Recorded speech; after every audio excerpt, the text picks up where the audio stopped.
9 ఏళ్లకు లూలు గ్రూప్కు లీజుకి ఇచ్చినాడు. ఎలాంటి టెండరు లేదు, ఎలాంటి ఆక్షను లేదు.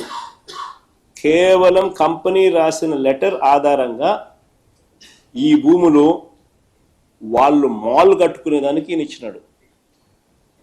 ఇదే లూలు గ్రూపు అహ్మదాబాద్లో, గుజరాత్లో 16 ఎకరాల భూమిని 519 కోట్ల రూపాయలకు వేలంలో కొనుగోలు చేసి మాల్ కడతా ఉన్నారు. గుజరాత్లో ఇదే లూలు గ్రూప్ 16 ఎకరాల భూమి 519 కోట్ల రూపాయలు బిడ్డింగ్ చేసి ఆక్షన్లో భూమి కొని అక్కడ మాలు కడతా ఉన్నారు. ఆంధ్ర రాష్ట్రంలో ఫ్రీగా చంద్రబాబు నాయుడు గారు ఆక్షన్ లేదు, మన్ను లేదు, పాడు లేదు, ఏమి లేదు, 99 ఏళ్ళ ఊరికి లీజు లూలుకు 14 ఎకరాలు 2000 కోట్లు భూమి ఇస్తున్నాడు. ఇది ఆంధ్ర రాష్ట్ర పరిస్థితి మాల కట్టడానికి. సరే, ఇంకొక అడుగు ముందుకేద్దాం. ఇప్పుడు ఇది అహ్మదాబాద్లో లూలుకు సంబంధించి ఏ రకంగా ఆ రాష్ట్రం క్రెడిట్ తీసుకుంటూ the city's biggest land deal so far has also set the record for the highest stamp duty from a single sale deed. ఇక్కడ స్టాంప్ డ్యూటీ కూడా ఎగ్జంప్షన్ మన రాష్ట్రంలో. అక్కడ స్టాంప్ డ్యూటీకి హైయెస్ట్గా వచ్చిందని కూడా వాళ్ళు పబ్లిసిటీ చేసుకుంటా ఉన్నారు.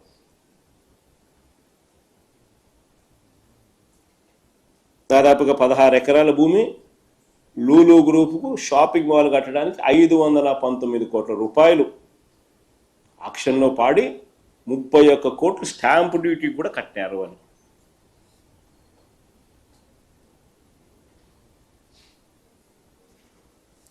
ఈ టైమ్స్ ఆఫ్ ఇండియాలో ఆర్టికల్ ఇది. ఎవరైనా కావాలంటే సార్ చూసుకోండి.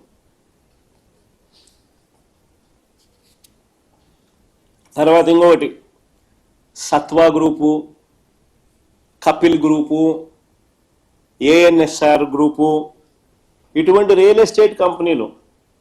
ఈ కంపెనీలకు భూముల కేటాయింపులో కూడా ఎలాంటి యాక్షన్లు లేవు.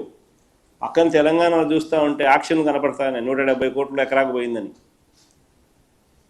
గుజరాత్లో ఆక్షన్లలో కనపడతా ఉన్నాయి, ఇంత డబ్బులు సంపాదిస్తున్నారని ఆక్షన్లలో ల్యాండ్లు.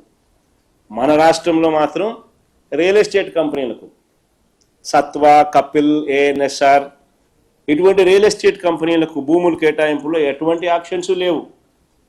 ఈ ఒప్పందాలు ఒకసారి చూస్తే ఈ సత్వాకు కానీ, కపిల్కి కానీ, ఏఎన్ఎస్ఆర్కి కానీ ఎకరా 50 కోట్లు విలువ చేసే భూములు వీళ్ళకు కేవలం 1.5 కోటికి ఇచ్చినారు. ఎకరా 50 కోట్ల రూపాయలు విలువ చేసే భూములు కేవలం 1.5 కోటికి ఇచ్చినారు. సత్వాకు 30 ఎకరాలు, కపిల్ చిట్ ఫండ్స్ వాళ్ళకు 10 ఎకరాలు, ఏఎన్ఎస్ఆర్ వాళ్ళకు 10 ఎకరాలు,